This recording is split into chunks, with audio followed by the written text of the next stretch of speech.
UP में BJP के विधायकों को ऑफर भी दे रहे हैं, उनको न्योता भी दे रहे हैं और बाटी चोखा की दावत भी दे रहे हैं। वजह क्या है अचानक? अब हमने देखा कि भाजपा में बेचारे अपमानित हो रहे हैं। अगर एक साथ बैठ के दुखड़ा रोने पर भी डांट पड़ रही है। हमने एक कहावत बा, जबरा मारे रोए न दे। तो 55-60 लोग थे जो उपेक्षित हैं। दरोगा नहीं सुनता, सिपाही नहीं सुनता, कप्तान डीएम नहीं सुनते।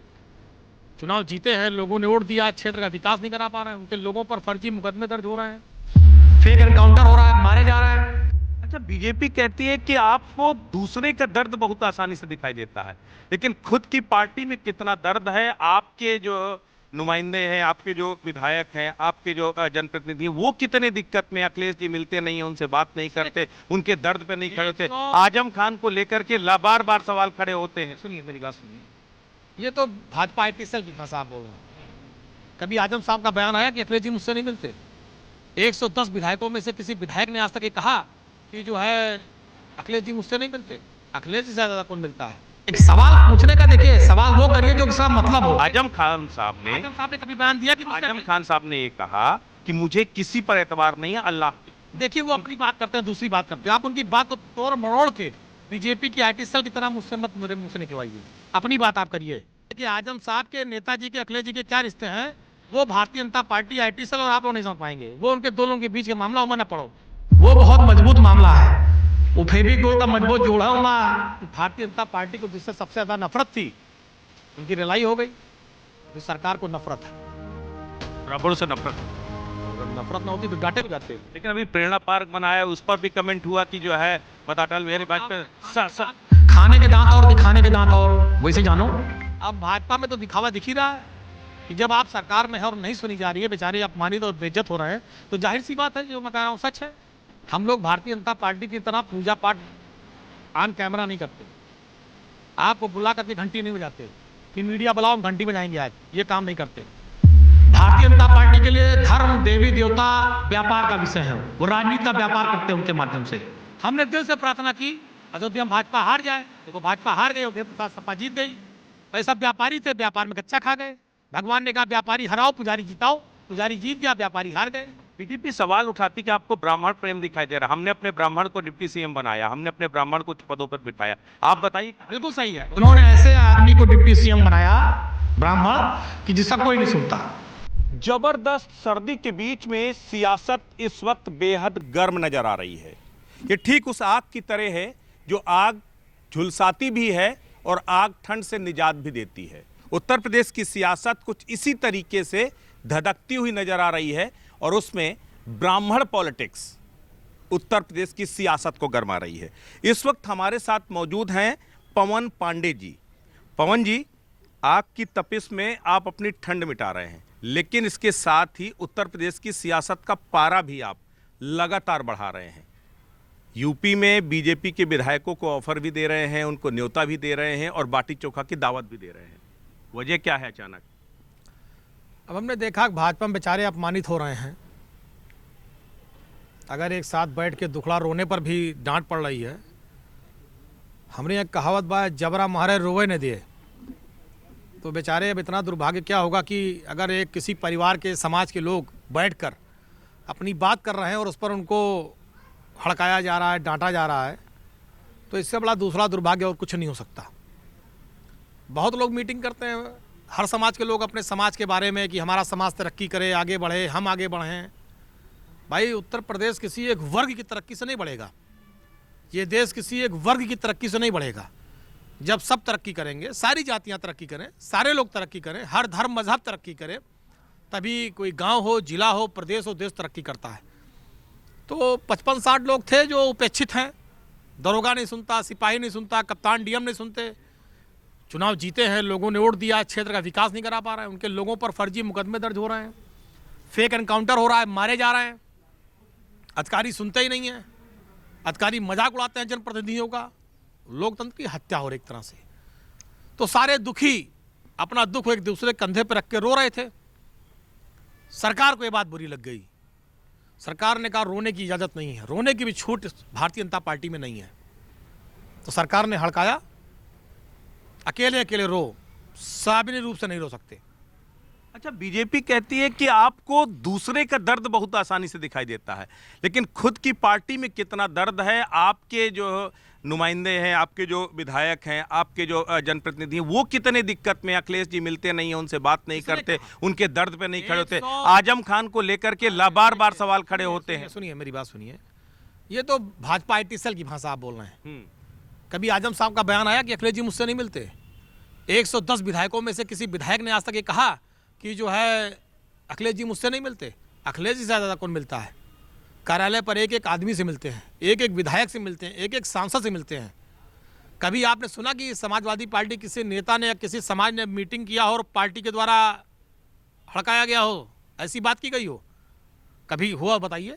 ये तो नहीं, देखिए सवाल पूछने का, देखिए सवाल वो करिए जो इसका मतलब हो। नहीं, मतलब है भाजपा, सुनिए मेरी बात, भाजपा के नेताओं ने मीटिंग की, किसने हड़काया?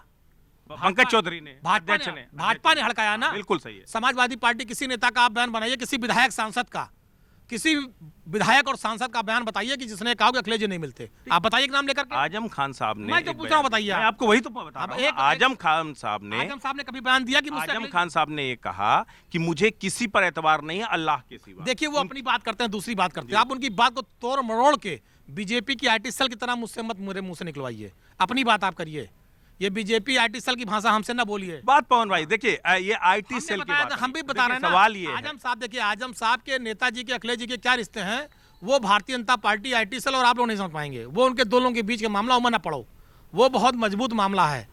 वो फेविकोल का मजबूत जोड़ है, उमा वो टूटेगा नहीं। हाँ, उमा ये पत्रकारों वाला ये जो बाटे नमक पानी में काम ना आ पाए, एक चक्कर ना फंसो, ये आपसे बहुत ऊपर। आपको लगता है कि ब्राह्मण बीजेपी से अलग हो जाएगा? अरे भाई, जब मारा जाएगा, लतियाया जाएगा, बेइज्जत होगा तो अलग हो ही जाएगा। अगर सम्मान बचा होगा तो अलग हो जाएगा। आपको लगता है कि समाजवादी पार्टी में उनका सम्मान मतलब कायम है, उनका सम्मान जो है बढ़ेगा? देखिए समाजवादी पार्टी सभी जाति, सभी मजहब, सभी धर्मों का सम्मान करती है। समाजवादी पार्टी में जनेश्वर मिश्रा जी बहुत बड़े नेता थे। अखिलेश यादव जी ने एशिया का सबसे बड़ा पार्क जनेश्वर मिश्रा जी के नाम पर बनाया है। ब्रिजभूषण तिवारी जी राज्यसभा के सदस्य थे, उनका निधन हुआ तो उनके बेटे आलोक तिवारी जी को राज्यसभा बनाया। समाजवादी पार्टी की सरकार थी तो ब्राह्मण बेटियों को हमने लैपटॉप दिया है, ब्राह्मण बेटियों को कन्या विद्याधन दिया। ऐसा नहीं कि हमने केवल ब्राह्मण बेटियों को दिया, हमने सर्व समाज की बेटियों को दिया। जिन्होंने इंटर पास किया उनको कन्या विद्याधन दिया, उसमें ब्राह्मण बेटियां बहुत संख्या में पाई। लैपटॉप दिया, उसमें ब्राह्मण बच्चे बच्चियां भारी संख्या में पाए। हमने वजीफा दिया, आगे बढ़ने का मौका दिया, पढ़े बेटियां बढ़े बेटियां, तो हमने बहुत से काम किए। हमने सर्व समाज की बात की, हमने किसी समाज को कभी अपमानित नहीं किया है। हम हेय की दृष्टि नहीं देखते कि अगर कोई समाज का आदमी अपनी बात कर रहा तो उसे हड़काने लगे, उस पर प्रतिबंध लगाएं। लेकिन पवन भाई, सबसे बड़ी बात यह है कि बीजेपी में अलग अलग, अभी क्षत्रियों के भी बीच में बैठक हुई थी, इधर कुर्मियों की भी बैठक हुई थी, लोधियों की भी बैठक हुई थी, अलग अलग बिरादरी की बैठक हुई। सबसे ज्यादा चर्चा पार्टी के अंदर भी और बाहर भी, मतलब आप लोगों को भी ब्राह्मणों में ही मौका देखने को मिला और बीजेपी के अंदर भी अकुलाहट ब्राह्मणों के साथ बैठने में हुई। आखिर ये कमजोर कड़ी है क्या दोनों लोगों की? अब यही समझ लीजिए कि भारतीय जनता पार्टी को जिससे सबसे ज्यादा नफरत थी उनकी रिलाई हो गई। और इतनी मीटिंगें हुई तो कोई चर्चा नहीं हुई, किसी ने नहीं कहा कि ये मीटिंग नहीं होनी चाहिए थी या होनी चाहिए थी, कुछ नहीं हुई। लेकिन ये मीटिंग हुई तो रिलाई हो गई। क्यों रिलाई हुई? क्योंकि सरकार को नफरत है, ब्राह्मणों से नफरत है सरकार। अब अगर नफरत ना होती तो डांटे को जाते। लेकिन अभी प्रेरणा पार्क बनाया, उस पर भी कमेंट हुआ कि जो है मतलब अटल बिहारी वाजपेयी, खाने के दांत और दिखाने के दांत और, वैसे जानो। तो मतलब बीजेपी का ब्राह्मण प्रेम सिर्फ दिखावा है और और सपा जो ब्राह्मण प्रेम है वो उसका एक्चुअल है। अब भाजपा में तो दिखावा दिख ही रहा है कि जब आप सरकार में है और नहीं सुनी जा रही है, बेचारे अपमानित और बेइज्जत हो रहे हैं, तो जाहिर सी बात है जो मैं कह रहा हूँ सच है। भाई हमारी सरकार में मैं तो कह रहा हूँ डंकी चोट पर, हमारा छोटा सा कार्यकर्ता भी अपनी बात को बहुत मजबूती से रखता था और किसी अधिकारी की हैसियत नहीं थी कि किसी हमारे कार्यकर्ता को अपमानित करे, बेइज्जत करे। लेकिन यहाँ तो सीओ जो है मंत्री और विधायक का भी ऑडियो वायरल कर देता है। मंत्री लोग प्रमुख सचिव के सामने गिड़गिड़ाते हैं कि हमारा फाइल कर दियो। तो लोकतंत्र में जिस तरह से जनप्रतिनिधियों का अपमान भारतीय जनता पार्टी में हो रहा है, मुझे लगता है आज़ादी के बाद किसी सरकारों में इतना अपमान नहीं हुआ होगा। पवन भाई, सबसे बड़ी बात यह है कि जिस तरीके से आप खुलेआम कह रहे हैं कि बीजेपी के बहुत सारे विधायक आपके संपर्क में हैं जो चुनाव से पहले आपके साथ आ सकते हैं, तो संपर्क में किस तरीके से वो नाखुश हैं इसलिए आपके साथ आना चाहते हैं या उम्मीद देख रहे हैं कि 27 में कुछ बदलने वाला है? दोनों बातें हैं। जनता तो मन बना रही है ना, सरकार बदलेगी। जनता श्री अखिलेश यादव जी को मुख्यमंत्री बनाना चाहती है। हर वर्ग परेशान, कौन नहीं परेशान? आप केवल ब्राह्मण की बात क्यों कर रहे हैं? कौन नहीं परेशान है? दलित समाज कितना परेशान है, पिछड़े कितने परेशान है, अल्पसंख्यक समाज कितना परेशान है, ब्राह्मण जी लोग कितने परेशान हैं। इसी फैजाबाद में पंडित जी की मुंह उखाड़ ली गई, क्या हो गया? बहुत से ब्राह्मण नेता सांत्वना देने गए थे, क्या कर लिया उस दरोगा सिपाही? कुछ नहीं कर पाए। तो वही भैया, इस सरकार में सब ऐसे चल रहा है, पूरा हर आदमी परेशान है और हर आदमी चाहता है कि इनको हटाइए, इनसे निजात मिले। पवन भाई, जिस तरीके आप अयोध्या धाम पर हैं, प्रभु राम की जन्मस्थली है, प्रभु राम का जो है भव्य दिव्य मंदिर बनवाया है, अभी उन्होंने अपनी दूसरी प्राण प्रतिष्ठा जो है उन्होंने संपन्न करी, लाखों लोग यहाँ पर आ रहे हैं, जय जयकार कर रहे हैं, कह रहे हैं कि सनातन को जितना बीजेपी ने बढ़ाया उतना किसी और ने बढ़ाया। आप कह रहे हैं जो सनातन के ध्वजवाहक हैं, जो टीका वाले हैं ब्राह्मण, वही नाराज हैं बीजेपी से। देखिए, फिर मैं कहना चाहता हूँ, राजनीति अपनी जगह है, धर्म अपनी जगह है। हम लोग भारतीय जनता पार्टी की तरह पूजा पाठ ऑन कैमरा नहीं करते, आपको बुला करके घंटी नहीं बजाते कि मीडिया बुलाओ हम घंटी बजाएंगे आज, ये काम नहीं करते। पूजा पाठ, देवी देवता, भगवान हमारे आस्था का विषय है, ये हमारे लिए प्रचार का विषय नहीं है। भारतीय जनता पार्टी के लिए धर्म, देवी देवता व्यापार का विषय है, वो राजनीति का व्यापार करते हैं उनके माध्यम से। हम धर्म के राजनीतिक व्यापारी नहीं हैं, हम पुजारी हैं। हमने पूजा पाठ किया, भगवान देवी देवता से कहा कि हमें आशीर्वाद दो, और उसका हम प्रत्यक्ष उदाहरण आपको दे दें। हमने दिल से प्रार्थना की अयोध्या में भाजपा हार जाए, देखो भाजपा हार गई, अयोध्या प्रसाद सपा जीत गई। और ऐसा व्यापारी थे, व्यापार में कच्चा खा गए। भगवान ने कहा व्यापारी हराओ, पुजारी जिताओ, पुजारी जीत गया, व्यापारी हार गए। अब इतना बड़ा मंदिर बनाइन, इतना सब बताओ बाटो रायता फैलाइन, और उसके बाद देखो हार गए। क्यों हार गए? क्योंकि ये व्यापार किए थे।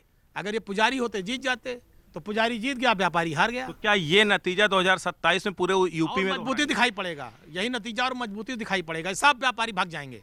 अच्छा पवन जी, एक खास बात है, राजा भैया तारीफ अखिलेश यादव और मुलायम सिंह यादव की करते हैं, ब्रजभूषण शरण सिंह मतलब तारीफ जो है अखिलेश यादव की और मुलायम सिंह यादव की करते हैं, लेकिन जब जरूरत पड़ती तो साथ बीजेपी का देते हैं। अब मैं उस पर नहीं जाना चाहता, वो कहाँ जाते हैं कहाँ नहीं, वो सब उनका अपना निजी विषय है, उस पर तो हमारा कोई मैं कह नहीं सकता। लेकिन हाँ, इतना जरूर कहूँगा कि नेताजी और अखिलेश जी की शख्सियत इतनी बड़ी है कि लोग उनकी तारीफ करते हैं, वो इस योग्य हैं इसलिए लोग तारीफ करते हैं। उतना सहज, सरल, सौम्य और रिश्तों को निभाने वाला दूसरा कोई नहीं है, इसलिए लोग उनकी तारीफ करते हैं। बीजेपी सवाल उठाती कि आपको ब्राह्मण प्रेम दिखाई दे रहा, हमने अपने ब्राह्मण को डिप्टी सीएम बनाया, हमने अपने ब्राह्मण को उच्च पदों पर बिठाया, आप बताइए कहाँ बिल्कुल लेकर सही है, जाएंगे? उन्होंने ऐसे आदमी को डिप्टी सीएम बनाया ब्राह्मण कि जिसका कोई नहीं सुनता। डिप्टी सीएम है साहब, प्रोटोकॉल है पूरा। हाँ, तो बस उतना है, मतलब प्रोटोकॉल बस उतना है, आगे जिप्सी पीछे जिप्सी, हाउ पाँव चाऊ, बस और कुछ नहीं है, उतना है, खाली केवल उतना है प्रोटोकॉल तक, और कुछ ही नहीं है। क्या मतलब है? तो आप लोग ऐसा, अरे भाई, फिर वही बात, आप लोग ऐसा क्यों विधायक रो रहे हैं और डिप्टी सीएम तक को नहीं बुलाया। अगर डिप्टी सीएम के पास पावर होती तो लोग उनको भी बुलाते। शायद उन्हें समय न रहा हो, ना गए हो। अरे फिर वही बात, उसी समाज के हैं, समाज के लिए समय नहीं था, तब तो और दुर्भाग्यपूर्ण है कि अगर उनके पास समाज के लिए समय नहीं तो और दुर्भाग्यपूर्ण है। फिर नहीं तो आपस में बैठे, ये जरूरी है कि नाखुश होकर के बैठे, सरकार के खिलाफ बैठे, किसी ने नहीं जाओ कहा पता ना। कह लो, सब रोवत रहे दूसरे कंधा रख के। लेकिन योगी जी तो जो है ब्राह्मण नेताओं के साथ, विधायकों के साथ मिल रहे हैं, कह रहे हैं ऑल इज वेल। तो बताए तो हाथी खात दिखाने और खाने वाले दांत वैसे जानो सब, बताएं तो कई बार बताइए। तो आप लोग जो दावा कर रहे हैं उस दावे में कोई दम है क्या, कुछ है कि आप लोग कह रहे हैं 27 में 40 दिखाई पड़े, आपको नहीं बताएंगे, 27 में दिखाई पड़ेगा। 27 में दिखाई देगा। 27 में गेम चेंजर क्या है? ये जो नाखुश हो रहा है तब का ये गेम चेंजर है? ऐसा है, हम या आपको जो ये अभी हम आपको बता दें, जैसे भाजपा वाले जान जाएं, हाँ। हम कुछ आपको नहीं बताएंगे। 27 में समाजवादी पार्टी सरकार बने, इतने जानो बस। नहीं तो रोड मैप तो होगा, क्यों आपको बता दें अपना रोड मैप? मतलब इसी तरह तो से बताइए जैसे भाजपा वाले नहीं जान तो जाएं। इसी तरह तोड़ तोड़ ला के बनाएंगे नहीं, क्या? हम आपको बताएं, उसके बाद भाजपा वाले जान जाएं, हम ना बताओ। अरे वो तो आप वैसे भी जो बता रहे हैं सब जान रहे हैं, जो नहीं बता रहे उनके एलआईयू सक्रिय है आपके रहा खिलाफ। करें, हमें जो करना हो हम क्यों बताएं आपको? तो वैसे कुछ विजन तो होगा ना, मिशन विजन तो यही होगा। है कि भाजपा हटाओ। मतलब मिशन ये है भाजपा तोड़ो। हाँ, भाजपा तोड़ो नहीं, भाजपा हटाओ प्रदेश से। आप इंतजार कर रहे हो कौन कौन नाखुश हो नहीं, अपने हम किसी साथ के आता इंतजार है। नहीं कर रहे हैं। जिसको बाटी चोखा की दावत दे रहे हैं, आइए समझ सब में लोग आप बैठे। भाई रो रहे हैं तो समाज के नाते हम चिंतित हुए कि भाई इतना अपमानित हो रहे हैं, वहाँ खा नहीं सकते, तो आओ हमारे साथ बैठो, खाओ, पूरा सम्मान है। लेकिन जो आपके दल के ब्राह्मण थे उनको, उनके लिए चिंतित क्यों नहीं हुए आप? वो भी तो नाखुश होकर वो उधर गए थे, चले गए। मुख्यमंत्री बनने गए थे, देख इंतजार कर रहे हैं कब बनेंगे। हमने सुना था कि भाजपा ने उनको मुख्यमंत्री बनाने का ऑफर दिया था, अब अच्छा, कब इसलिए बनेंगे गए। इंतजार कर रहे हैं कि कब अगर मुख्यमंत्री आपको बनेंगे। ऑफर मिले आप भी चले जाएंगे? नहीं, हम नहीं जाएंगे। अगर उन्हें प्रधानमंत्री बनाओ तब वो न जाओ। ऐसा क्यों? वो लोग भी यही कहते थे पहले, लेकिन चले गए। उन्होंने कहा सनातन का अपमान हो रहा है सपा के हमारे अंदर। लिए हमारा कोई अपमान नहीं हो रहा। हम डेली बजरंग बली, हमें अखिलेश जी कहीं जाने से नहीं रोकते। हम मंदिर खूब जाए थे, मंदिर मस्जिद गुरुद्वारा सब जगह जाए थे। ये सब रोना है, जब जिसका मन न लगे तो रोना रोने लगते हैं, सब फर्जी बातें करके। पार्टी किसी को कहीं, ये सब फर्जी बातें हैं।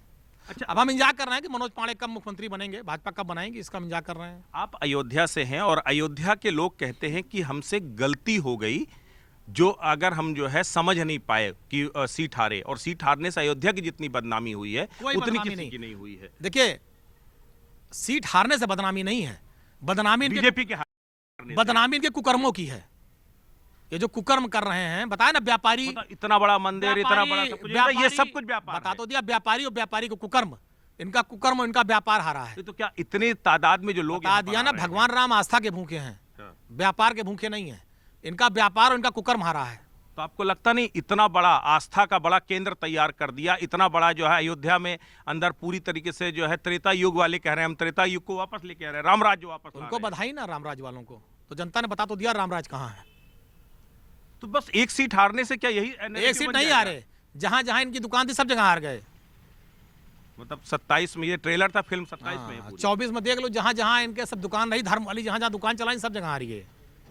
अच्छा, कोई आश्वासन, आप कह रहे हैं 40 विधायक आपके संपर्क में हैं, कुछ उनको आश्वासन दे रहे हैं कि भाई अगर हमारे पास आओगे तो हम किस तरीके से आपका सम्मान बढ़ाएंगे? समय आने बताएंगे। समय आने पे बताएंगे। तो वो समय कब आएगा, 27 या उससे पहले? समय आने पे सब दिख जाएगा। जब समय आएगा अपने आप से दिखाई पड़े लगे, अपने आप दिखता रहेगा जो है। सब दिख जाए। समय आने अपने आप से बाजा बाजा लागत है, उसमें किसी को बताना नहीं पड़ता। समय आए बाजा बाजे।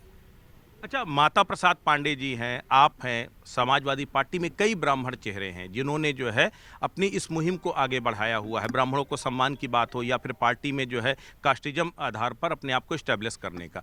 आपको लगता है कि जिस तरीके से आप सर्वदल की बात करते हैं, लेकिन सर्वदल आपके साथ उस तरह से नहीं जुट पाया, अखिलेश जी पीडीए की बात करते हैं, वहां पर ब्राह्मण कहीं ना कहीं जो एक तरह हंसी में नजर आता है? बिल्कुल हंसी पे नहीं है। विधानसभा नेता प्रतिपक्ष कुर्सी पर कौन बैठा हुआ है? माता प्रसाद जी बैठे हुए। कोई ऐसा जिला बताइए जहां ब्राह्मण टिकट ना दिया हो। यहीं गोरखपुर से शुरू कर लीजिए। विनय शंकर तिवारी, कुशल तिवारी, गणेश शंकर पांडे, गोरखपुर से जिनको विधानसभा का लड़ाया था, जो पहले भाजपा में थे, उनके बेटे को लड़ाया। फिर उसके बाद आप आ जाइए संत कबीर नगर, मोनू दुबे को दिया, माता प्रसाद पांडे जी। उसके बाद आलोक तिवारी जी राज्यसभा सांसद से गोंडा आ जाइए, बैजनाथ दुबे जी, नंदिता शुक्ला जी। फिर आप अयोध्या आ जाइए, हम खुद खड़ा दिखाए पर। अब उसके बाद आप लखनऊ पहुंच जाइए, पूजा शुक्ला, अभिषेक मिश्रा, कानपुर आप वाजपेयी, बलिया चले जाइए, सनातन पांडे जी। बहुत नाम है, गिनाए बहुत समय लग पहुंचे। कहीं ऐसा तो नहीं कि बीजेपी के विधायक आपके कंधे पर बंदूक रखा के अपना हित साध करके बीजेपी के अंदर फिर बैठ जाएं? कुछ नहीं, उनकी दुकान चल पाएगी वहाँ, बहुत खराब चल रहा है। क्योंकि मंत्रिमंडल विस्तार की चर्चा हो रही है, कुछ ना बन पाई है, हम बता दिया, सब दिख रहा है। आपके साथ आएंगे तभी उनका हित है। हमारे साथ आए चाहे ना आए, उनकी दुकान बहुत खराब चल रही है, तय जानो तो बस। बीजेपी में हित नहीं है उनका। बहुत दुर्भाग्यपूर्ण जीवन जी रहे हैं सब, खाली चलिए। बाजा बज रहा है बस। चलिए, थैंक यू सो मच। तो ये थे पवन पांडे जी, जो खुल करके और बार बार ये कह रहे हैं कि बीजेपी में ब्राह्मण असंतुष्ट हो। केवल ब्राह्मण ही असंतुष्ट नहीं है, वो बहुत बड़ा तबका है जो लगातार असंतुष्ट है, और उनके संपर्क सिर्फ इस बात का कि हम उनका सम्मान करेंगे। वो सम्मान आखिर वोट में कितना कन्वर्ट होगा, ये 27 तय करेगा। नमस्कार।